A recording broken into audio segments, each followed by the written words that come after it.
এক নাস্তিক এক অন্ধ লোককে বলছে, ভাই তোমার মতো হতভাগা এই পৃথিবীতে আর কেউ নাই। এই সুবিশাল আকাশ, পূর্ণিমার চাঁদ, ভোরের সূর্য, রাতের আকাশে মিটিমিটি করে জ্বলে থাকা লক্ষ কোটি নক্ষত্র রাজি, কিছুই তুমি দেখতে পারো না।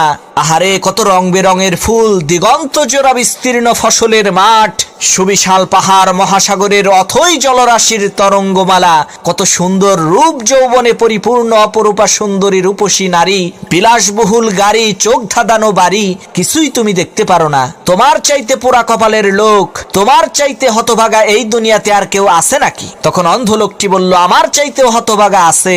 নাস্তিক লোকটি বলল, কে তোমার চাইতে হতভাগা?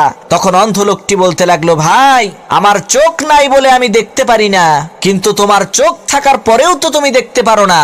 যেই চোখটা দিয়ে তুমি নারীর সৌন্দর্য দেখলা, ফুলের সৌন্দর্য দেখে প্রশংসা করলা, তামাম দুনিয়ার সব কিছু দেখলা, যেই মাবুদ মাওলা তোমাকে ওই সুন্দর দুইখানা চোখ দান করলো, সেই আল্লাহ রাব্বুল আলামিনের লক্ষ কোটি কুদরত দেখেও তো তার পরিচয় তুমি লাভ করতে পারলা না। তোমার চাইতে হতভাগা এই দুনিয়াতে আর কেউ নাই, তুমিই হইলা দুনিয়ার সব চাইতে বড় হতভাগা।